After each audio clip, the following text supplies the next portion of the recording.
You are listening to the Life Coach School podcast with Brooke Castillo, episode number 59.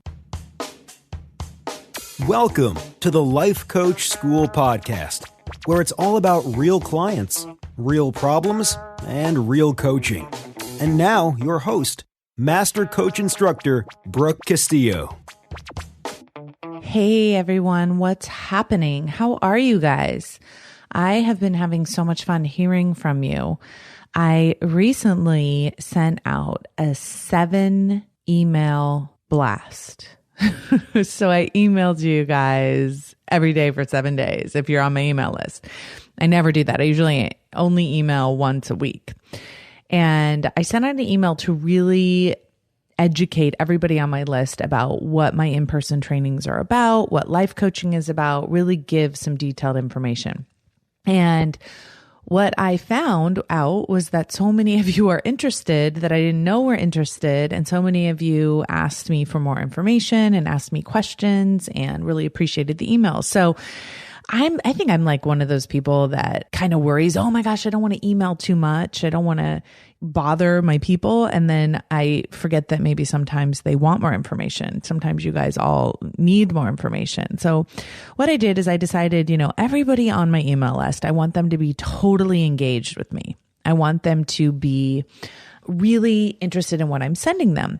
I recently went and met with my business coach. And one of the things that he had like a guest speaker there. And one of the guys, what he said was that if you are emailing people who have opted into your list and they're not opening your stuff, it like counts against you. It makes it look like you're spamming people because basically they've opted in voluntarily, but then they're not opening what you're giving them. And so, what he says is go into your list. And if someone hasn't opened your emails for a while, then just delete them off your list. So I was like, oh my God, that's so brutal. Because there's a lot of people I like to follow. I don't read all their emails all the time, but like every once in a while, I like to see what's happening. And so I wouldn't like it if someone did that to me. So I figured if I sent you 7 emails and you got really annoyed, you would probably unsubscribe. And that would be kind of a self-selection process. And those of you who are engaged would love it. So that's kind of what I did. And of course, I didn't have many unsubscribes at all, which I was very worried about. And I got tons more engagement. So for those of you who are coaches, that's just something to kind of think about. All right. So today we're going to talk about ease versus evolving. And the reason why I want to talk about this is because I've actually been thinking about it a lot and teaching about it a lot lately. I, as you know, train life coaches, and many of them want to establish themselves in careers and become entrepreneurs and build businesses. And there is a misconception that is out there on the planet, only directed at life coaches, I'm not sure why, that building a business should feel easy and it should feel like ease. And if it's something you're meant to do, it'll feel good in your bones. And I do think that there is some truth to that in the sense that I think when you are heading in the right direction, there's something really deep inside of you that knows that. And I think that the part of you that's deep inside of you that knows that is the desire. So many of my coaches have this crazy desire to build a business and be successful and live their life in the life coaching lifestyle. But where they get tripped up is in this idea that it shouldn't ever be a struggle, or it shouldn't be hard, or it shouldn't challenge them. And that's not true, folks. Anything that you are wanting in your life that starts as that seed of desire, I believe is an invitation to evolve. And you have to, in order to evolve into the next best version of yourself, you have to change. And change is rarely a comfortable process. Change usually requires a lot of courage. It requires facing old belief systems that are holding you stagnant. It requires you to really become someone different. honestly. And so as I'm working with my master coaches and master coach training, one of the things that I tell them is that, your identity crisis is inevitable and it's part of the process. So don't be alarmed when you start having an identity crisis, because you're going to have to let go of who you were to become who you're going to become, right? And that process requires a lot of challenge and sometimes a lot of struggle. So if your goal is to be at ease in your life all of the time and to be comfortable all of the time, it's going to be very challenging for you to evolve. And it's going to be very challenging for you to build a business or anything else you want to do in your life. Maybe it's change a career, change a relationship, create something new, create a piece of art, anything like that. So one of the things that I want to offer to you is that evolving, even though it comes with challenges, is what we're meant to do. I believe it's why we're here on the planet. I believe it's why we have desires that are outside of our reach. Now, this goes against what a lot of people would say. Like if you have a desire that's out of your reach, and when you start thinking about that desire, if it brings up your doubt and your frustration, then it means, oh, that's something I shouldn't do. That creates tension. But the reason it creates tension is because it brings up everything that needs to be healed, that needs to be evolved. Okay. And that feels like anything but ease. It's not easy, right? That brings up doubt, frustration, lack of self-belief, lack of self-esteem, lack of self-confidence, everything. And I will tell you, I feel very confident in my life when I'm evolving to the next version of what I want to create in my life. All of that comes up for me. Okay. So that is part of the deal. Now, here's kind of how I think this process needs to go. You need to think about, first and foremost, am I seeking ease and safety and security and sameness, or am I seeking to evolve? Tell yourself the truth. There is nothing wrong. This is kind of like the one we did on ambition, right? There's nothing wrong with not wanting to evolve, right? There's nothing wrong with it if that's your choice, but own that choice. Don't tell yourself, oh, I can't, or it's not possible, or I just haven't figured it out yet. Just tell yourself, I'm choosing not to do it. Okay. But if you're choosing to evolve kind of into that next version of yourself, that growth, right? If you're choosing to do that, own that decision as well. And then ask yourself this: what is the benefit of evolving for me? And what is the cost of not evolving?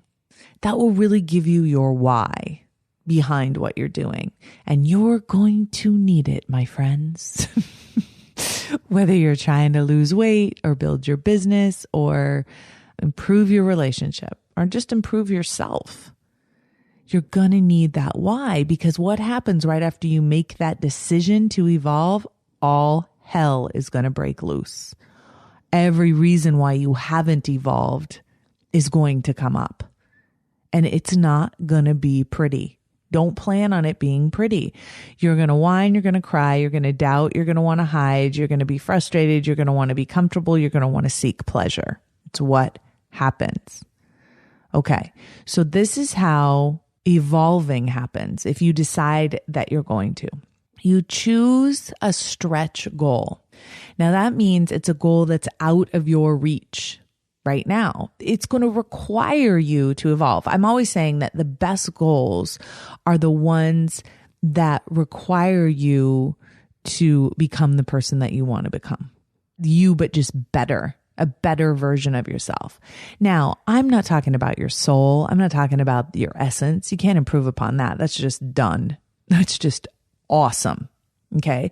But I'm talking about how you're manifesting in the world, how you're showing up on the planet, how much of that soul, how much of that essence is being brought forward here. Okay. So decide what that stretch goal is for you and let it kind of scare the hell out of you. Don't be afraid. Don't say, oh, I don't want to be disappointed, so I'm just going to set a little goal. No, like really think about what is a stretch goal that will cause you to evolve. Then notice what comes up for you. Do you believe it's possible? Like really wrap your mind around believing that it's possible. Go there, visualize it, taste it. And as soon as you do, all of the obstacles will start to appear. That's okay. That's part of the process. Write down the obstacles, write down the fears. I was just coaching someone yesterday on our public coaching call. If you want to join us there, I coach for free every other Wednesday. You can go to lifecoachschool.com, go to public coaching call and opt in. And what we do on that call is people volunteer. Someone volunteered to be coached. And one of the things that she said to me was like, I can't access my thoughts. I don't know what I'm thinking. And as I was coaching her, what I realized was that it wasn't that she wasn't thinking. It wasn't that she wasn't having thoughts. It was that she was dismissing them because they were negative. And so she wasn't acknowledging them. They seemed negative and illogical. So she wouldn't even let them have a space in her mind. She would just delete them as soon as she saw them and try and swap them for a better thought. And I told her that was a mistake. Like, she really needs to look at them and own her doubts and own her frustrations and own all of that thinking. Because when you give it consciousness, when you give awareness to it, then you have authority over it. Okay. So as you set that stretch goal, as you start thinking about the person that you want to evolve into and the next version of that, maybe it's 20 pounds lighter, maybe it's dating a bunch of men until you find Mr. Right, maybe it's growing your business, whatever it is, focus on that. Then process those beliefs. And what I mean by process them is look at them with compassion and acceptance and understanding. Do not try and change them immediately, because then you'll run into the trouble that the woman on the public coaching call did, is that she couldn't even understand why she wasn't taking action because she wasn't even aware of the thoughts that were stumping her. Okay. Then what will come next is your full-on identity crisis. And what that means is you're going to have to sacrifice those indulgent beliefs and feelings in order to move forward. And I talked about this on our call about indulgent feelings and talking about how we're either indulging in comfort and security and righteousness, or we're allowing ourselves to feel courageous and committed to something.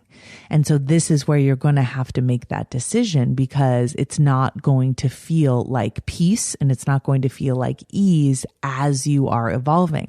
Now, once you've evolved into that space, then you're going to feel much more at peace, right? But the identity crisis that you're going to have in the meantime is not going to be enjoyable. It's not going to be anything but ease.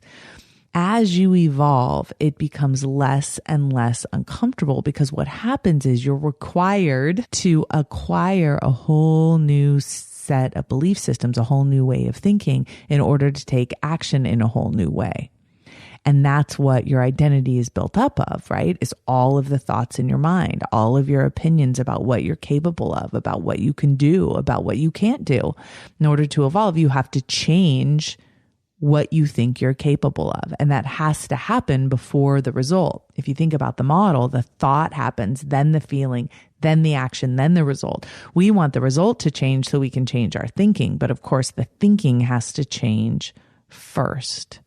Okay. So not only do you evolve your thoughts, but then you'll notice that your emotions will evolve from a place of ease and security and safety and maybe restlessness into courage and commitment and determination, right? Now, the problem is courage, commitment, and determination do not feel as good as ease, peace, and contentment. So in order to evolve, we have to let go of some comfort, maybe some safety, and go into some determination and some commitment and some courage, right? And that's why most of us like to stay the same, because we're like, why would I go into a less desirable, quote unquote, emotion, even though it's more useful? Why would I do that when I'm already in such a place of contentment? And the answer to that question is because you want to evolve, because evolving to you is more important than staying in a place of comfort. And the other thing that happens for so many of us is that place of comfort starts to create a lot of restlessness. And we become uncomfortable in our comfort. right? Because there is that desire, that seed of desire within us, urging us to evolve. And that's why I believe that we are destined to evolve in our life on the planet, because I think whenever we are stagnant for too long, it becomes literally painful for some of us to stay in the same place and not to evolve into the next version of ourselves. And that does not mean that we have to create a business. It does not mean we have to do some big dramatic thing in the world. It may just mean that we want to be kinder to ourselves. We want to be kinder to other people. We want to take better care of ourselves. It can be a subtle evolvement. It doesn't have to be something that you're going to get a lot of applause from or that other people would even notice. So when I looked up the word evolve, one of the things that it said was cumulative changes over time. And I like that because I like that they're cumulative. So it's like every time we evolve, then it just adds on to how much we've evolved. I mean, you can look at how much you've evolved from when you were maybe 18. Hopefully you've evolved since then, because it's so important to remember that there are times when we are forced into evolving, right? We would never choose to. And that's how most of us evolve, right? We get kicked out of our parents' house. We go to college. We get married. We have kids. Well, as soon as we have kids, we are definitely forced to evolve. There's no real option there, right? So, but the question becomes, when you're not forced to evolve, are you going to continue to evolve? So some of the words that they use to describe evolving are grow, mature, advance, open, unfold, and build. I love those synonyms for evolve. And then I looked up some antonyms for the word evolve, and there was stop, lessen, hide, diminish, block. And I thought that was so interesting because if you're not evolving, you're stopping, you're diminishing, you're hiding. That's the antonym of it. I really feel that for myself, like how often I hide from the opportunity to evolve. So this is just one of those things that I think that you have to think about in terms of what you want your life to look like, what you want to do with the rest of the time you have left on the planet. In another 15 years, do you want to have grown on purpose? You're going to grow because you're going to be forced into some evolving situations. That I can guarantee. And I think that's why the planet is set up the way it is, because, hey, if you don't want to evolve, if you're not going to make that choice, we'll take care of it for you, right? God or the universe or whatever terminology you use for that force that's out there, it will create it for you if you don't choose it for yourself. But I like to live my life from a proactive place where I'm choosing those opportunities to evolve. And what I find is the better I get at evolving because of those choices I make, then when I'm forced into evolving, it's like I have that skill set. I know how to adapt to change. I know how to deal with my mind. I know how to take care of myself. So this week, I really just want you to think about, what is your life going to be? And can it be in a flow of ease and then evolve and then ease and then evolve and then ease? Do you always have to be in ease, or are you always seeking ease? And where will that take you? And that's a really cool way to think about it. Like, if you evolve, do you believe on the other side of that evolvement is even more ease than there is now?